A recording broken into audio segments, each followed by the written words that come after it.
Hoy seguimos la corriente del río Valdedios, que también se llamó Asta o río Linares. Nace aquí, en el Alto de la Campa, donde confluye todo el agua, nace el río Valdedios y llega hasta la ría de Villaviciosa. Un río pequeñín, corto, pero que va a dar mucho de sí, con sidra, pomares, aves, cultura y personajes curiosos, porque al final igual me animo y hasta subo en barca. Así que sigo la corriente.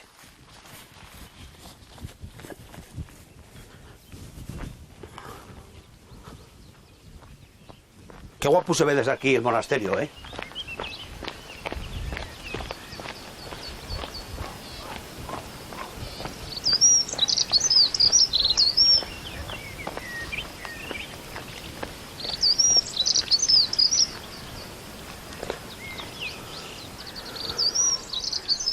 El Alto de la Campa es un lugar formado por media docena de casas y es además el límite entre los concejos de Villaviciosa y Sariego. El río nace en la vertiente septentrional del Alto de la Campa hacia Vallinaoscura.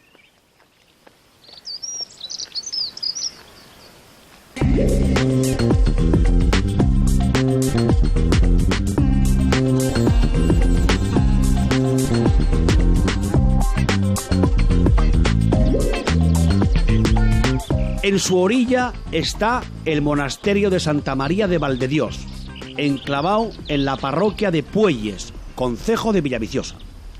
Los primeros monjes que habitaron este frondoso y verde valle asturiano lo bautizaron con el nombre de Valdedios, Valle de Dios.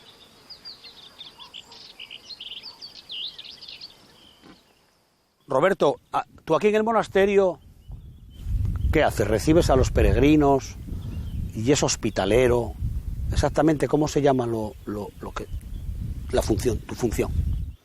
Bueno, yo por un lado recibo a los visitantes, recibo a los peregrinos. Mi función es dar acogida a todos y todas aquellas peregrinas que, sobre todo francesas y alemanas, se acercan a este monasterio. ¿Más peregrinas que peregrinos? Más peregrinas que peregrinos. ¿Más mujeres? Más mujeres, más mujeres. Y extranjeras casi todas, ¿eh? Ah. Y cuando un peregrino o un visitante llega aquí, y no lo digo con que no quiero ser petulante, pero y es verdad que se respira paz, ¿eh? Es el Valle de Dios. Valdedios, claro. Dios. Como el río. Como el río. Bueno, el río aquí a este convento, monasterio y a la iglesia, algún problema daba, ¿eh? Muchísimos. Cuando subía el agua, subía el nivel freático, se inundaba y convertía el monasterio en un cenobio anfibio. ¿Cenobio anfibio? Ajá.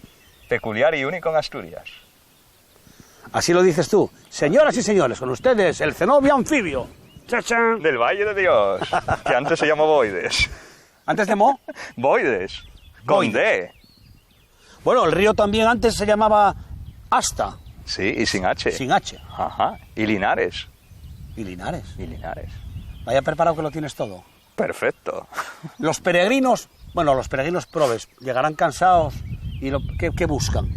Buscan paz, sobre todo. Espera, que te llame. ¡Dígame! No puedo ahora. Un minutín, por favor. Tienen que esperar. Vamos ahora. Que estamos con la tele. Vaya éxito que tiene. Bueno, Roberto, vamos, esto va a ser terrible. ¿Qué horario hay aquí, Roberto? A cualquier momento... De 11 a 1:30 y por la tarde de 4:30 a 7. Si no, dime. En horario de verano, porque en horario de invierno es de 11 a 1:30 para visitar. Y que te decía yo que cuando vienen los peregrinos cansados, primero que busquen agua, ducha y relax, ¿eh? Eso, por supuesto, en primer lugar. Porque la etapa... Relajar el cuerpo, que viene todo cansado, ya. E incluso lleno de, a veces, barro. Eso lleva mucho recogimiento, el camino, ¿eh? Pues claro. Van en busca del Campus Stella, el campo de las estrellas de Compostela, donde, según la venerable tradición, se habría descubierto el sepulcro del apóstol durante el reinado de Alfonso II, de Alfonso II el Casto, perdón. Alfonso III levantó la segunda basílica compostelana y Alfonso II la primera, parecida a la que tenemos en las inmediaciones del lugar donde estamos. Oye, Alfonso III fue el que eligió este sitio, ¿no? Claro, el llamado Valle de Boides, que luego fue Boiges, es curioso. Y de Boiges, el Vallis Dei, en lengua romance, Uy, el eso Valle me de Dios, pollo, Valle de Dios. A ver, ¡Hombre, a ver, claro! a ver. De eso se trata, hay que convencer al visitante que se acerca por aquí. Claro. O sea, que el Vallis Deis, Vallis Dei, Vallis Dei, el Valle de Dios, en lengua romance. bien. Ajá.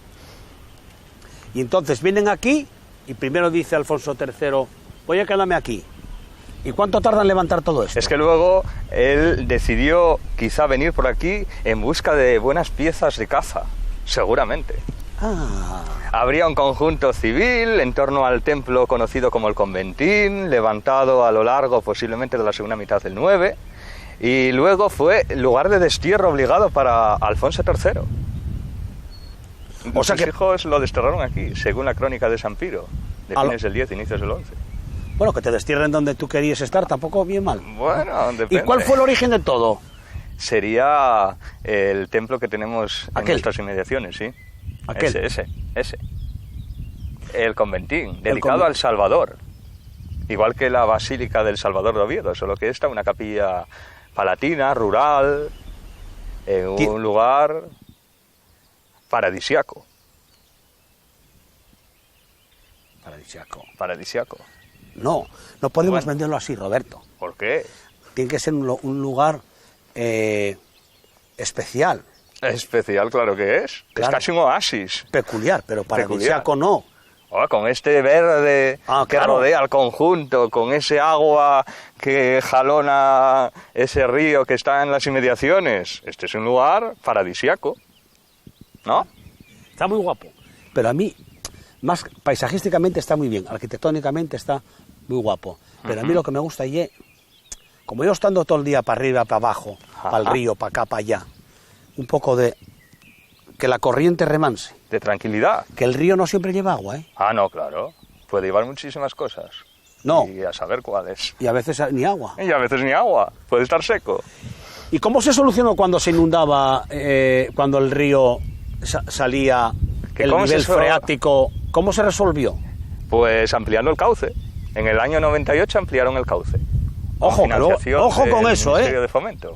Que luego los ríos vuelven A su lugar. a su lugar. Claro. Por eso el lugar, aunque aparentemente no fuese el más conveniente, era propio de un monasterio cisterciense, ¿Por qué? porque así tenían agua en la abadía. Era todo funcional. Claro. Claro. Incluso citó, cuando surge Cister, que surge en el año 1098 en Francia, citó de la mano de Roberto de Molesmes, donde colocaron el primer cenobio que iba a ser cisterciense, Sí. era un lugar pantanoso. ¿En un pantano? Sí, en un lugar poco apropiado aparentemente. Y allí fundaron la primera casa cister. Y de ahí surgieron todas las demás. Y seguían el mismo patrón.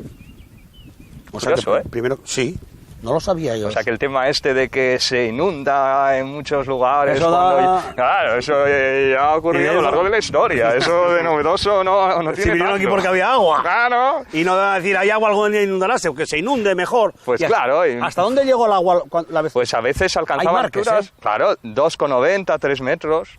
Alturas importantes. Espera, 3 metros ya es casi como yo, Pues ¿eh? sí, claro. Mira quién viene por detrás. Un autobús del siglo XXI. Eso quiere decir que tenemos gente. Entonces, Y no peregrinos ni peregrinas. Estos Aprovechamos. vienen en medio de locomoción auténtico, actual.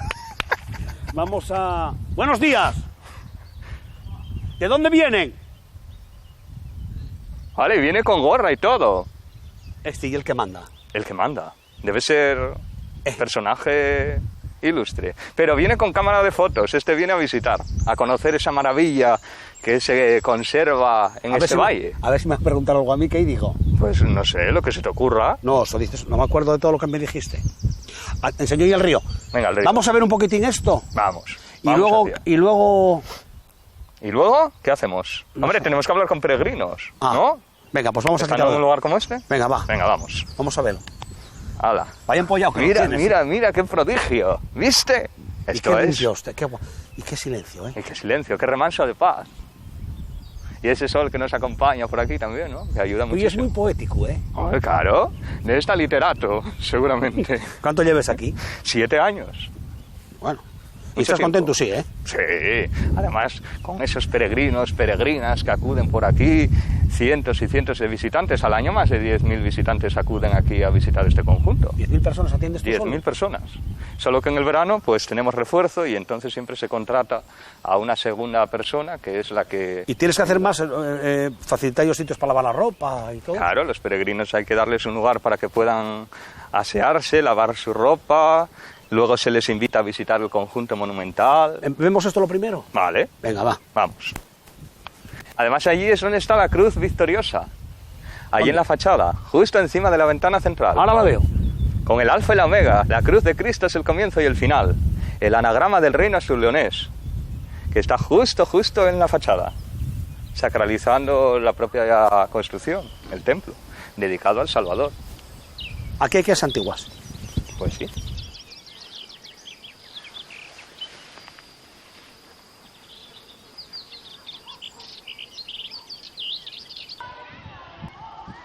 El monasterio también atiende una pequeña hospedería que da alojamiento a los diversos peregrinos que hacen el Camino de Santiago todos los años. El Camino de Santiago, que va por la costa asturiana, tiene un trazado que se hacía teniendo muy en cuenta la situación de los ríos. Siguiendo la corriente, mira cómo me topo con dos peregrinos, Marlene y Antonio. Me vas a permitir cortesía, ¿eh? Marlene, ¿de dónde vienes? Yo de California, cerca de San Francisco. A hacer el camino. No, he estado viviendo en Cantabria, enseñando inglés en un colegio. ¿Y peregrina por primera vez? Sí, la primera vez. ¿Y tú, Antonio? Por segundo. ¿De dónde vienes? De Zaragoza. Zaragoza. ¿Y el camino a qué?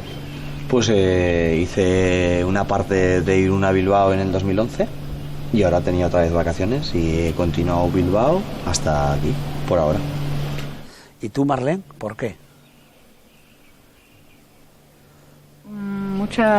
Muchos motivos. No sé, para aclarar la mente y hacer algo que significa algo. No sé, por muchos motivos. Por la autoestima, Antonio, a lo mejor. No, por autoestima no, simplemente... Reflexión. Reflexionar. A lo mejor es continuar otra etapa, ¿sabes? Lo que pasa es que en el camino pues aprendes. Y yo la última vez pues no lo hice por nada, en el 2011, pero esta vez pues en diciembre dije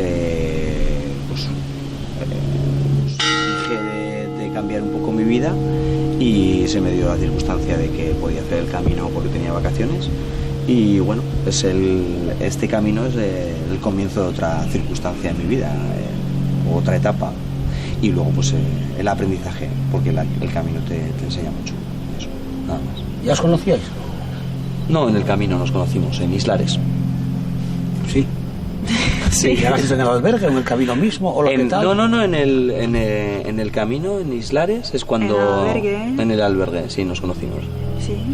Con otras 3 personas que se han quedado por detrás. Una chica alemana, un chico de Ohio y un chico de Barcelona. Y nosotros 2. Hicimos un grupete, nos íbamos viendo, otras veces nos alejábamos y bueno, y al final pues Ohio Men, que es el... como le llamo yo, Ohio Men. Se llama Ohio Toben. Men, se llama Toben, pues a que nadie lo pronunciábamos bien. Como Beethoven. No, se llama Choben. O Toben. Toben. Toben. Y bueno, al final le dijimos Ohio Men y ya está. Y se quedó con Ohio Men. Y cuando haces, bueno, no pandilla, pero cuando vas en el camino y haces grupo y luego dices, bueno, hasta mañana, ya, bueno, pues venga, me voy. Y luego vas pensando, ¿dónde estarán estos? A lo mejor espero, a lo mejor acelero. Lo piensas un poco, ¿vale? Pero de hecho creo que todo el mundo le apetece hacer el camino solo, sin tener ninguna responsabilidad con nadie. Es decir, ir a tu puñetera bola Si te encuentras a alguien, pues bien. Es verdad que sí que piensas por los demás, por dónde estarán, tal. Ya hemos hecho un grupo de WhatsApp y tal, pero sin complicarte la vida. Yo me acuerdo con Marlene que a lo mejor ella se quedaba, yo me iba, luego nos volvíamos a ver. Sabías que siempre te volvías a ver. Y de hecho, ahora pues con los teléfonos, con el WhatsApp, nos vamos a volver a ver seguro. ¿Vale? Entonces, pero sí que incluso yo cuando estaba en Zaragoza no se lo decía a nadie para que nadie se apuntara al carro de venir conmigo, ¿sabes? No tener ninguna responsabilidad, ¿sabes? Marlene, y cuando llegas a Estados Unidos, América, y cuentas esto, ¿cómo lo enfocas? ¿Qué les cuentas? Que lo tienen que hacer, seguro. Que es una experiencia que hay que hacer para conocer, ¿sabes? Que no se puede explicar bien cómo es la comunidad y... Solidaridad. Sí, ¿no? todo. Sí, es... Sí. Hay solidaridad, te encuentras de pero todo. también hay mucha... Algún rarito habrá comunidad. también, ¿no? Sí, te encuentras de todo, como en la vida diaria. Pero sí que es verdad que hay algo que envuelve un poco pues el camino que sí que te... Y llegas a limpiar el disco duro y a acabar y decir, ahora ya, no sé, como a resetear. Sí, no, pero es que vas reseteando por el camino. Es que vas reseteando. Es que cuando vas andando vas haciendo tu estructura mental de qué es lo que quieres, con lo que quieres continuar. ¿Sabes? Te vas reseteando ya por el camino y como dejas, digamos, un poco la mente en blanco y vas enlazando todos esos pensamientos, pues es como que vas liberando. Y otra de las cosas que hablábamos es que te sientes más como cavernícola. Es decir, como no ves tantas cosas más que naturaleza, no ves coches, no ves autobuses, no estás pendiente del WhatsApp, no estás pendiente del ordenador, Gmail, Facebook, miles Objetivos, saldos en el banco. Así es, solo ves naturaleza. Ya te das cuenta que hay una ardilla ahí moviéndose. Hoy es una pisada, hoy es un no sé qué. Es como que nuestro cerebro, este mamífero que tenemos, como que te sale más, ¿sabes? Es como, no te pones a cazar por ahí y tal, pero sí que es que te fundes un poquillo más con la naturaleza. En otro mundo. Sí. Y es Que os verdad. vaya muy bien. Encantado. Igualmente, Antonio, Marlene. Gracias. Gracias. Que os vaya muy bien. Muy bien. Vosotros seguís camino y yo sigo río. Muy bien. Venga. Hasta luego, chicos. Y cuidarme esos pies, ¿eh? Sí.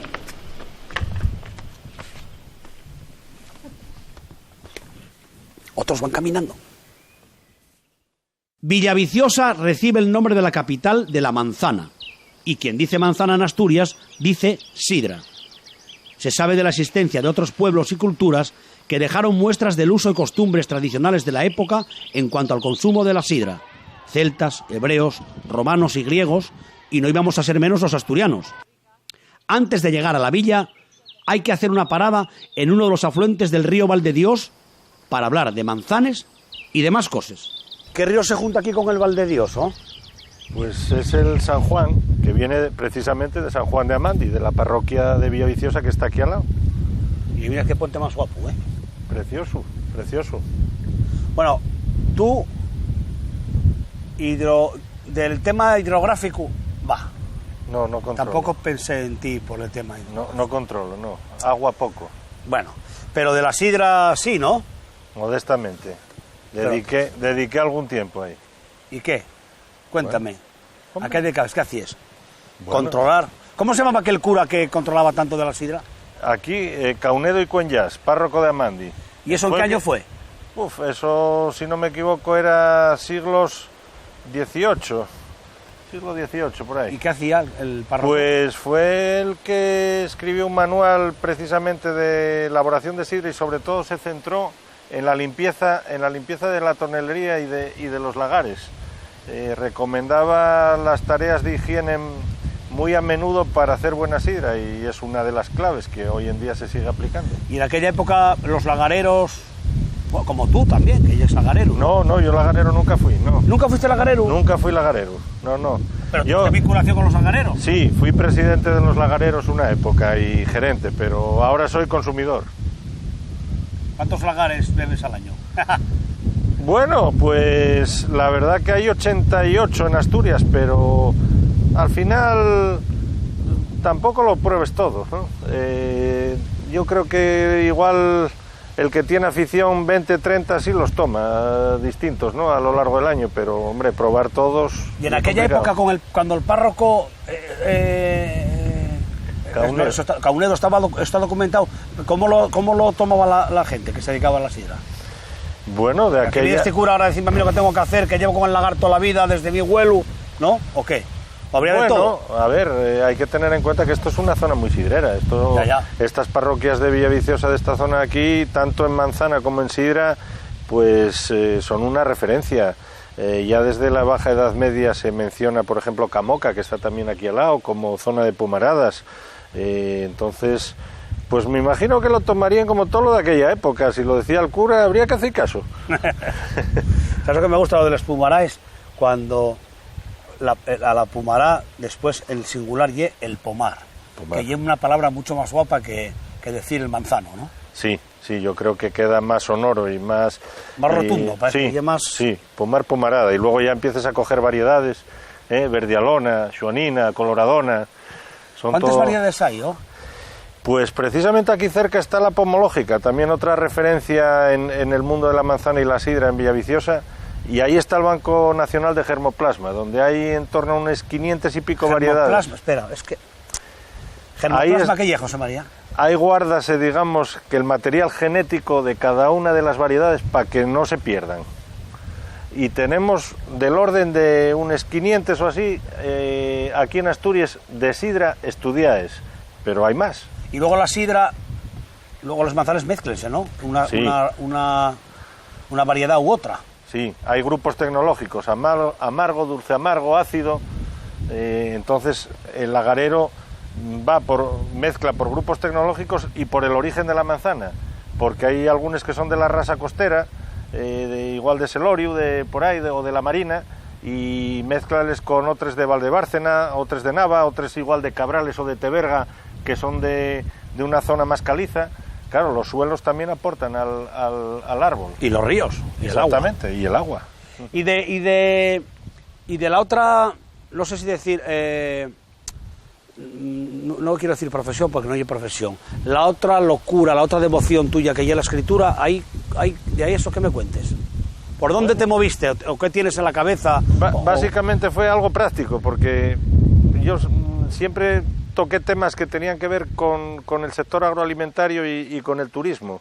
Entonces, la verdad que bueno... Disculpa, llegan a juntarse los dos sectores, claro. Por supuesto, y aquí en Asturias yo creo que más que en ningún sitio es donde deberían ir muy de la mano.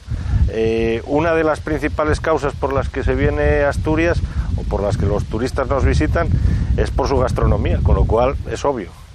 Además, lo que comemos también hace el paisaje. O sea, si les pomaraes no fuesen interesantes para hacer sidra, ese paisaje sería otro. ¿Y cómo tú crees que esto se regula o está regulado y convive uno con el otro? Sí, yo creo que últimamente estamos siendo más conscientes de la importancia de nuestra gastronomía y el auge también de los cocineros, de las guisanderas, pero hay que darle un empujón fuerte. Yo voy a haz así, mira, sigue la corriente, a ver, Aldo. Sigue la corriente. Yo tengo que seguir. No, así, sin catarata. Sigue la corriente. El monasterio de San Salvador y su iglesia no son las únicas joyas arquitectónicas que se sitúen a lo largo del río Valdedios. Mario, esto quedo embobado mirando para esta... Esto iglesia, ¿no? Sí. ¿Qué diferencia hay por jerarquía y por qué? Por tamaño.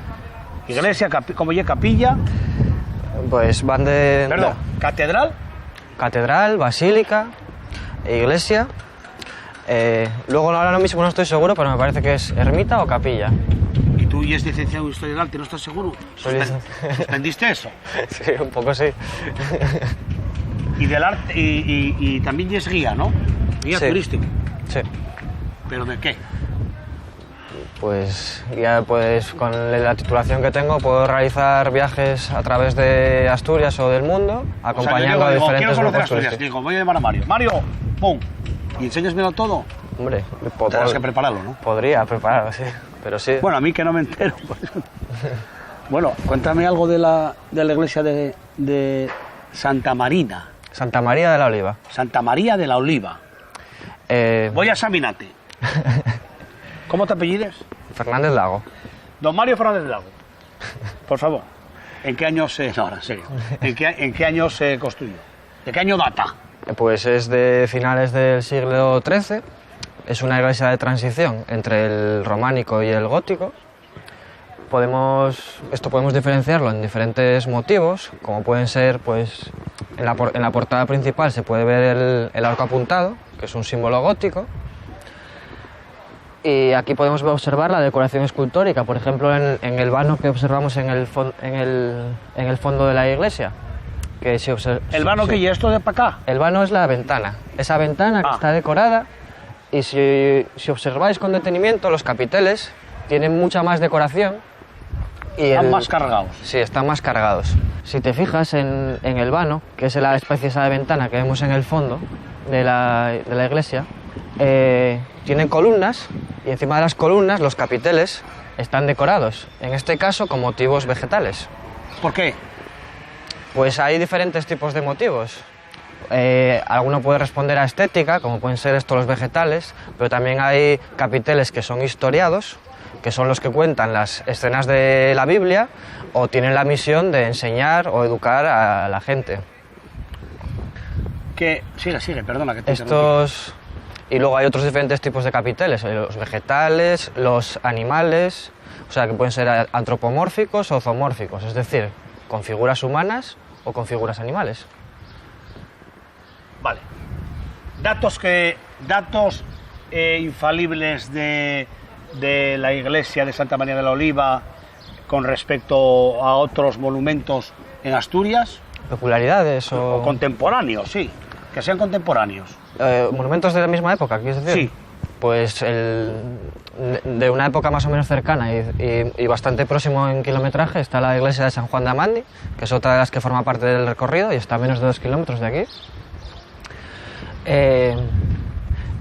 Son bastante similares y son de una época similar. En plan, la de Amandi es más románica y esta es un poco más tardía, es más de transición, pero la diferencia es poco, no llega a la centuria. ¿La transición, eso, cómo se cataloga esa transición, Mario? Pues tenemos que tener en cuenta que las iglesias eran una obra monumental, llevaba mucho coste. Entonces, no eran obras que se hicieran en 5 años, 10 años, sino que llevaba un periodo de tiempo y durante ese tiempo pues se modernizaban las técnicas y, como todo, variaba el gusto en la moda o en el estilo. Así, ¿eh? Claro. Y ahora esto, pero ¿añadían cosas o quitaban cosas o readecuaban? Depende un poco, en función del interés de los que la fundan o del pueblo. En este caso, por ejemplo, se ven muy bien los elementos románicos en las esculturas, mientras que luego los elementos góticos se pueden observar muy bien en el exterior, son más visibles, como pueden ser los arcos apuntados o un rosetón que tiene en la portada principal. Eso de la portada tenemos que ir a verlo.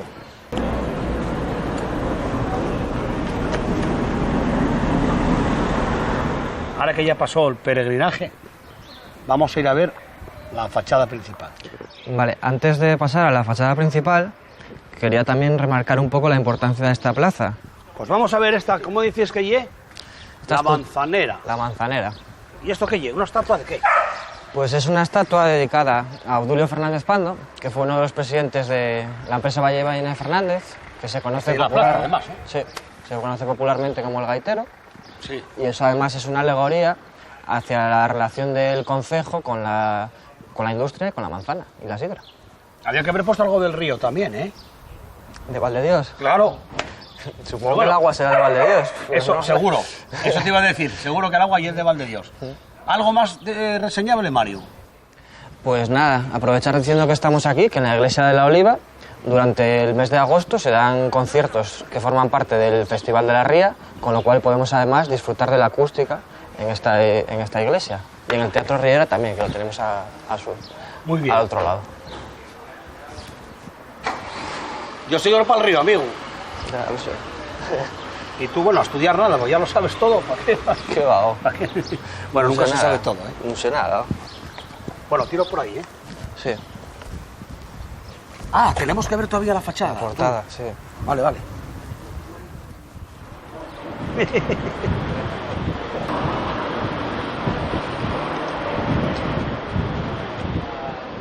Un hombre que parece que toca. Si alguien puso a Villaviciosa en el mapa a nivel internacional, fue la sidra El Gaitero, famosa en el mundo entero. En la Fundación José Cardín nos dan pistas del éxito. Será fea la ría, ¿eh, Ana? Es preciosa. Tú eres de la villa, claro, estás enamorado de la ¿Qué voy a ría. decir? Y Río Valdedios abajo, Río Valdedios arriba, había que acabar cerca de Villaviciosa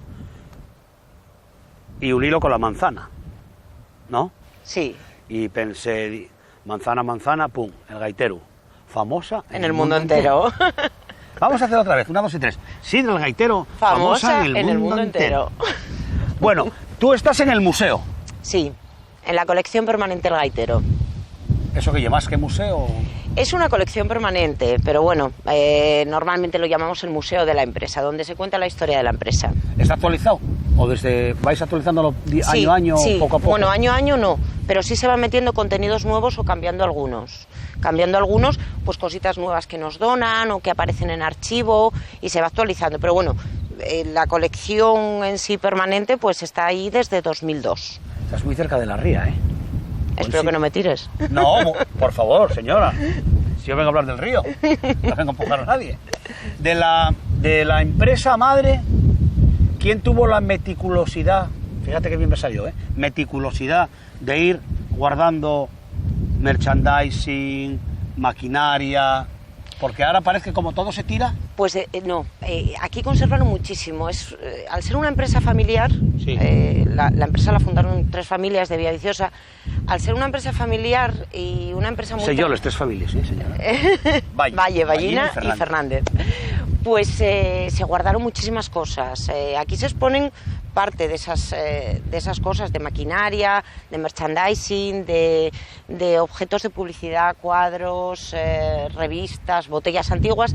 En la fundación tenemos más, tenemos un archivo histórico en donde se guardan más cosas, pero es una empresa muy tradicional y conservadora en ese sentido, ¿no? Entonces sí se han guardado muchas cosas. También nos donan a veces cosas. Hay gente que aparece en su casa pues una lata de tortas imperiales del Gaitero y nos la dona, por ejemplo. Dice, cámbiame esta por una que no esté caducada. O... No, nos la donan. La gente es muy generosa y gente, sobre todo mucha gente de Villaviciosa, que guarda esas cosas y dice, pues voy a donarla para que se exponga allí.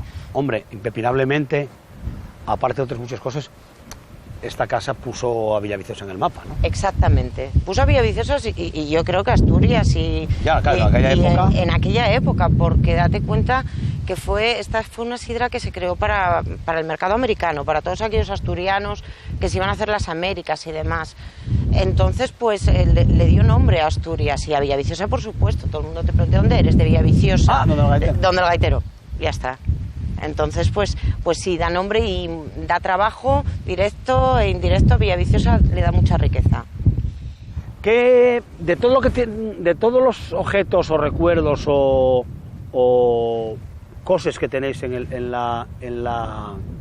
museo, en la exposición permanente, ¿qué llevaríais para casa? Pues hay un... Si te dijesen, coge una cosa. Sí, tengo un objeto favorito. Pues hay un cotillón para Nochevieja de los años 20, que es como una botellita de cartón de sidra El Gaitero, y dentro trae pues las serpentinas, el bigote y todo de los años 20. Es una época que me encanta, los años 20, ¿no? Sí. Entonces yo me llevaría eso. Si pudiese llevarme 2, me llevaría también un título que hay de acciones, donde pone... ¿Cuándo se constituyó? Sí, el capital social... ¿El acta constitucional? Sí, y donde pone el capital social con el que se creó la sociedad anónima en 1900, que era de 1,5 millones de pesetas. Era mucho, época. Mucho dinero, la época. Y se conserva, todo eso se conserva. 1 millón de pesetas. 1,5 millones en 1900. Muchas perras, ¿eh? Mucho dinero. ¿Puedo verlo un poco? ¿Puedo pasar sí, a ver un poco? Por supuesto. Puedes tú y pueden entrada, pasar sin pagar entrada. Y te puede dejamos. venir quien quiera. Puede venir quien quiera. Adelante, señora, por favor. Pasa, Ana, gracias. Voy a verlo. Muy gratis. En realidad, la villa de Villaviciosa, el estuario de Villaviciosa, es zona de invernada y reposo migratorio de las poblaciones europeas de aves acuáticas. Se identifican casi un centenar de especies de aves acuáticas pertenecientes a un total de 16 familias, lo que hace merecedora de la categoría de zona húmeda de importancia nacional. Tanto es así que en el año 1995 se declaró este espacio Reserva Natural Parcial. Luego, organismos europeos lo declararon Lugar de Interés Comunitario y Zona de Especial Protección para las Aves, ZEPA. En el Puntal se puede visitar un centro de interpretación de la ría.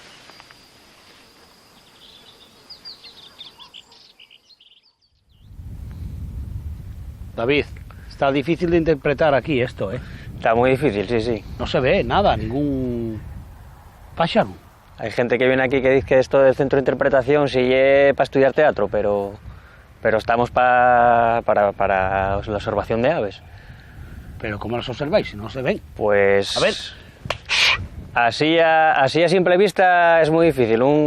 Todo ornitólogo que se precie tiene que venir con unos buenos prismáticos y a ser posible en este tipo de rías con un telescopio terrestre. Un telescopio. Y yo vengo solo con los gafes. Pues solo con los gafes vas a tenerlo complicado, si les quites más. Si quito no veo casi ni la ría. Bueno, si se ve algo, ¿qué se puede llegar a ver? Hombre, pues aquí hay un montón de especies. Lo que pasa es que varían un montón dependiendo de la época del año. Varían muchísimo. Esto es un sitio de paso, también de invernada. Cuando digo sitio de paso, las aves hacen dos migraciones al año. El paso de otoño y el paso de primavera. En el paso de otoño van del norte de Europa al sur de España, norte de África, incluso Sudáfrica. Y luego en el paso de otoño pues hacen al revés. En el paso de otoño van de la parte sur, digamos del mundo, de África, y pasan al norte de Europa. Y claro, por aquí esto digamos que es un sitio donde paran a repostar. Aquí antes... Por la sidra igual. Por la sidra, sí, aquí paran a repostar por la sidra, por la marisma, paren ahí en el gaitero, ahí por donde el gaitero y es muy buen sitio para verlas. A ver si oigo, ¿no? Es que ni se oye. Nah, a ver si se oye por ahí zarapitos. Porque centro de interpretación de la ría. Y no lo dije en todo el programa, pero voy a decírtelo a ti. Yo esto más que ría parece un estuario. Sí, bueno, esto y un fallo lo llamamos ría. Lo llamamos ría, pero no es una ría. Históricamente tenemos unas cuantas que llamamos ría en Asturias, y en Asturias la única que se podría considerar ría es la de Leo. La diferencia entre una ría y un estuario es que en un estuario siempre está cubierto por el agua, independientemente de que esté marea alta o marea baja. Aquí si miramos, ahora mismo está más o menos la marea baja, entonces queda sin agua, quedan zonas emergidas, y esa es la diferencia entre una ría y un estuario. Aquí quedan zonas emergidas, entonces es un estuario, no es una ría. Sería más estuario que ría, ¿no? Sería más estuario que ría. Es un estuario. También es más guapo decir, voy hasta la ría, o estoy en la ría, o pasé por la ría, que por el estuario. Sí, hombre, claro, lo de la ría viste más, claro. Y más... No, y que vista, y que más, no sé, parece que es más familiar. ¿Qué se ven, desde tierra o desde el agua? Hombre, que tenga el privilegio de poder verlos desde el agua pues vense muy bien. A los piragüistas están bastante acostumbrados.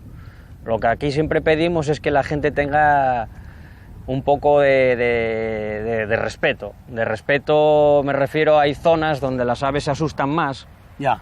Y hay gente que se quiere acercar más de la cuenta, y hay que tener en cuenta que estas aves paren aquí a repostar después de miles de kilómetros, y el hecho de que tengan que levantar vuelo, bajar, pues puede suponer que puedan cruzar el Cantábrico o que se queden por el camino.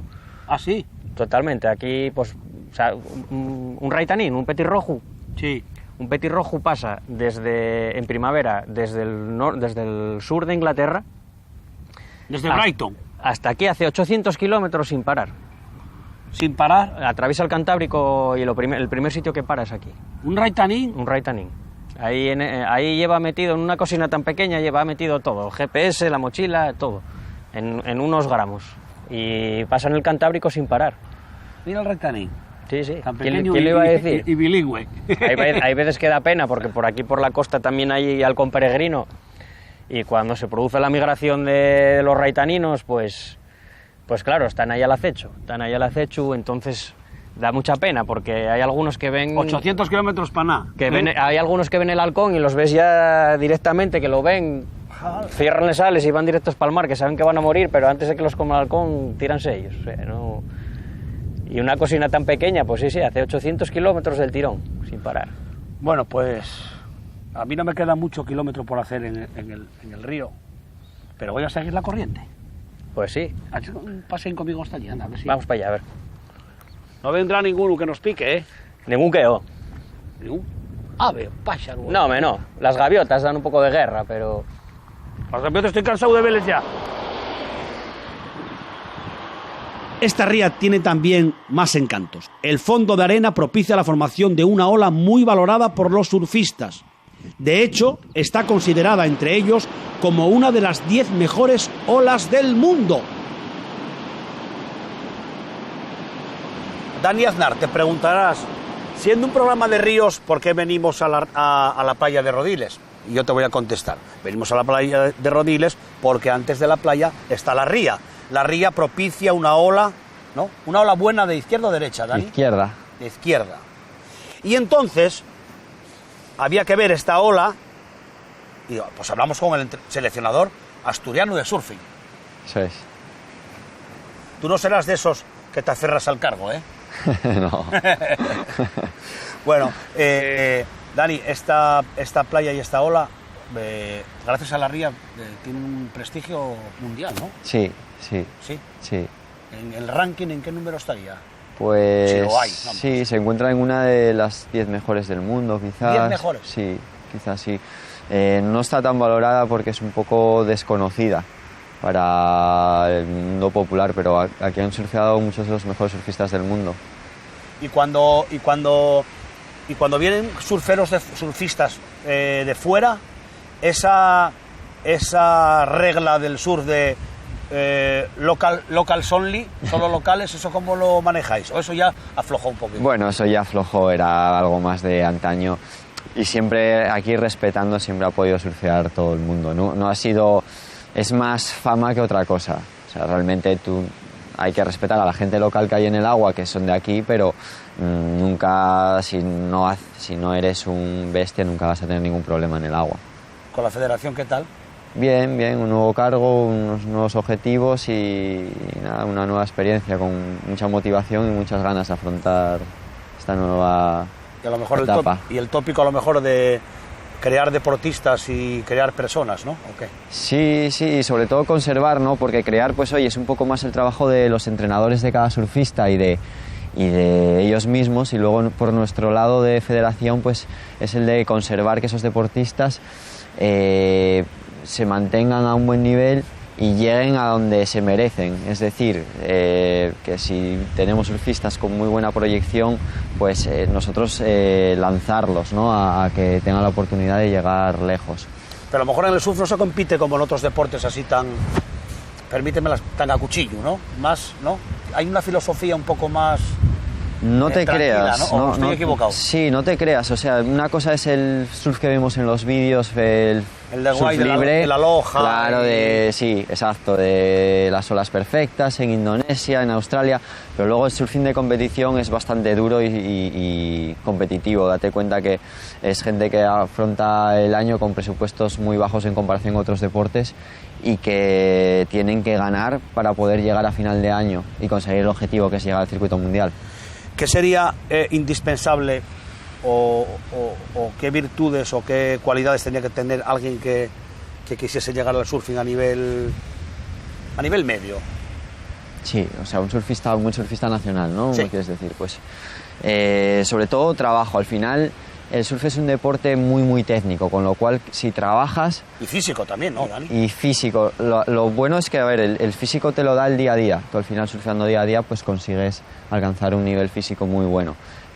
Sin falta de entrenar quizás como otros deportes tienes que entrenar muchísimo físicamente. Ya sí, o sea, el entrar día a día te hace mejorar tu físico, pero después es un deporte súper técnico, con lo cual tienes que trabajar todos los días. O sea, prácticamente no puedes dejar ni un día sin trabajar, de surfear y más o menos trabajando bien con un entrenamiento de calidad. No te diría casi cualquier persona, pero prácticamente cualquier persona con unas actitudes normales, coordinado, puede llegar a un nivel nacional bueno. Cuando dices entrenar, surf en el agua con la tabla y el neopreno, sí.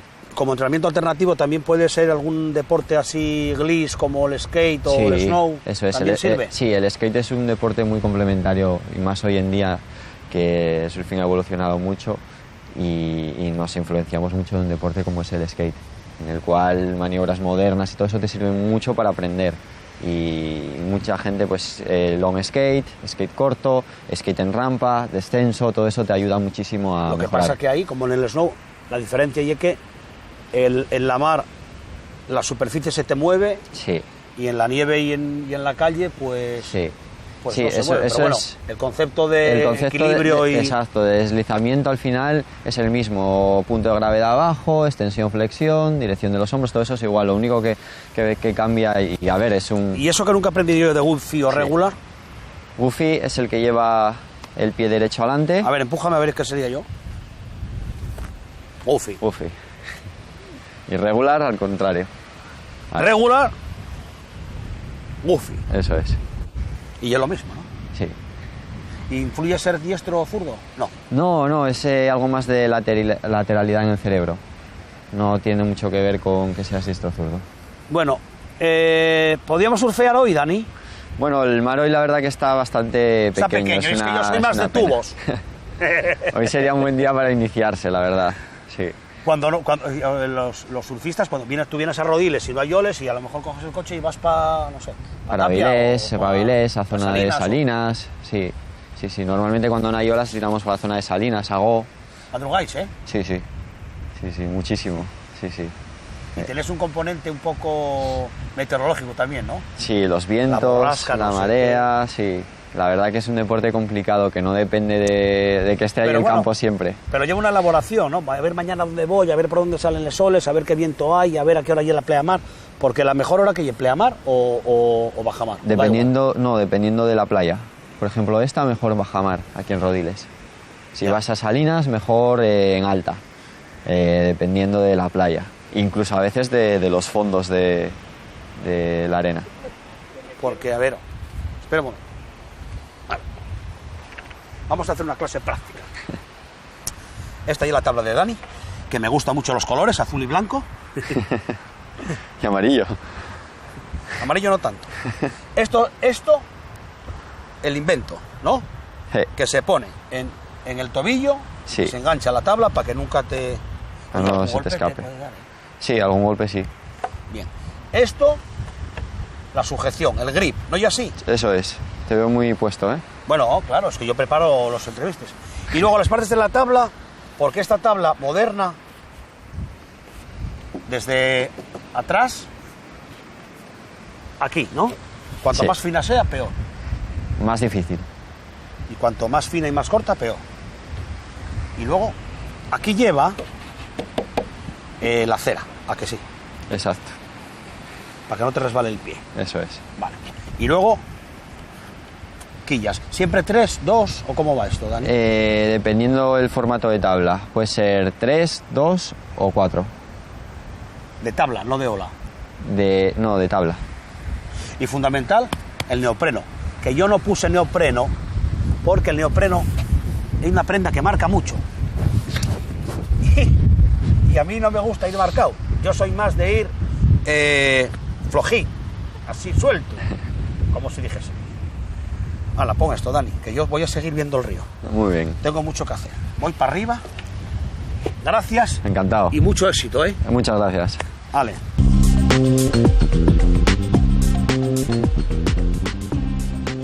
En la playa de Rodiles dejamos el río Valdedios con un paseo en barca para unir información y placer.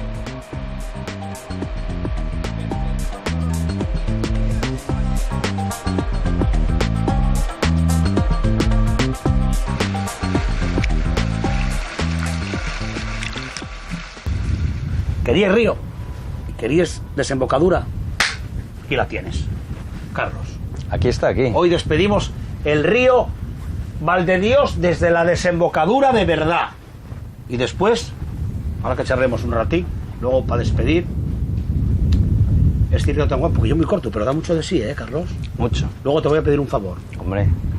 Si está en tu mano, que está. Te lo cuento. Vale. Bueno, ¿qué pinta o qué hace un palentino en el Puntal? Bueno, disfrutar de un marco pues envidiable y paradisíaco, que no es caluroso y tampoco es frío, un clima llevadero, muy llevadero, comparado con mi pueblo, que allí solo hay 2 estaciones, invierno y verano. Mucho frío, mucho calor. Y poca agua, en realidad. Bueno, tú... Para navegar poco. ¿Y aquí qué haces? ¿Pasear gente? ¿Pescar? Sí, saco gente a pescar. ¿Sabes qué? Perdón, que aquí hay un dicho muy guapo que se llama ver la ballena. No sé. ¿Ver la ballena? Bueno, dime, perdona. Sí, también hago eso, sí. ¿Qué haces? Hago mucho eso. ¿Paseas gente? Bueno, a mí me gustan manualidades y me dio por rehabilitar un barco y... Bien, no, otro. Este también. Todo la náutica da mucho trabajo. Mucho trabajo. Y al que le gusta enredar con herramientas y sobre todo tema de plásticos, poliéster y cosas de esas. ¿Se te da bien? Sí, sí. Bueno, me gusta. Bueno, yo también hice piragüismo y en una etapa me contrató la Federación Española para dirigir la Escuela Nacional y estuve contratado 9 años y medio aproximadamente. ¿Dónde? Pues la escuela se montó en Ávila, en la provincia de Ávila, en el río Alberche, fundamentalmente, y en Balse del Burguillo. Allí se hacían aguas bravas y bueno, era un lugar muy adecuado para un concepto de iniciación muy diferente al que hay ahora. Más didáctico, menos solo competir. Era donde sentamos las bases del piragüismo. Mira esto, ¿eso cómo se llama? Bueno, eso es una modalidad nueva, en realidad es canoa, es hacer canoa. Lo que pasa es que se llama todo, sí, se llama stand-up paddle, que es palear de pie, y bueno, pues es muy antiguo. El tema de la canoa no es la forma de ella, ¿no? Sino la pala con la que tú impulsas el barco. Eso hacerlo en Hawái también, ¿no? Sí. Bueno, el tema... ¿Cómo? Perdona, ¿cómo dijiste que se llamaba? Stand-up paddle, palear de pie. Stand-up paddle. Bueno, paddle. Sí. Palear de pie. Porque nosotros en piragua no remamos, paleamos. Y la palabra piragua es española, es en castellano, no existe en el resto del mundo. De hecho, no existe ninguna federación de piragüismo que no sea la española. Lo demás es la British Canoe Junior, la FIC, la Federación Internacional de Canoe Kayak, o en Argentina, por ejemplo, la Federación Argentina de Canotaje. ¿Canotaje? Sí. Para ellos canotaje es tanto el kayak como la canoa. La diferencia fundamental es en la pala. Cuando la pala es de 2 hojas, una en cada extremo, siempre estás haciendo kayak, sea como sea la embarcación, porque la embarcación lo único que da son prestaciones. Es decir, apta para una dificultad determinada de la navegación o para ir muy rápido porque lo que quieres es hacer kilómetros. Cuando veníamos me dijiste que ahí en esa casa que tenemos atrás, sí, había una carpintería. De Ribera, una carpintería de Ribera donde se hacían lanchas y se reparaba. ¿Cómo se llamaba el paisano? Bueno, el paisano no sé si se llama Juan, no lo sé, porque yo no tengo así mucha relación. Ahora ya no hay, ¿no? No, ya está jubilado, lo que sí sé es que era un manitas y además una persona muy estricta con su herramienta, con su forma de ejecutar el trabajo y a mí me han hablado maravillas de él. O sea que tú viniste aquí por el piragüismo. Bueno, yo vine aquí porque llevaba 10 años buscando algo por Asturias, siempre me gustó Asturias desde niño, yo vine para acá siempre que pude y queríamos comprar algo porque Ávila se nos quedaba, pues era muy complicado trabajar allí, sobre todo te quedas sin agua en verano y eso es lo que aquí no falta nunca, ¿no? No hay aguas bravas como las que teníamos allí, que era en lo que nos habíamos especializado, pero el agua brava allí era o muy voluminoso, muy complicado trabajar o escaso. ¿Sabes el recuerdo que tengo yo de Ávila? La tía Anselma iba en verano a trabajar a Ávila. Y entonces venía y en septiembre traía yemas de Santa Teresa. Sí. Y todo el invierno no sacaban las yemas de Santa Teresa. Era imposible. Bueno, ahora que vamos a despedir el río Valdedios, en la desembocadura en la ría de Villaviciosa, seguimos la corriente y si me dejases gobernar un poco la embarcación. Eso está hecho. ¿Vale? Sí. Hay que levar ancla y arrancamos. Vamos a levar ancla. Venga. Primero pongo máquina. Bueno, eso como tú quieras.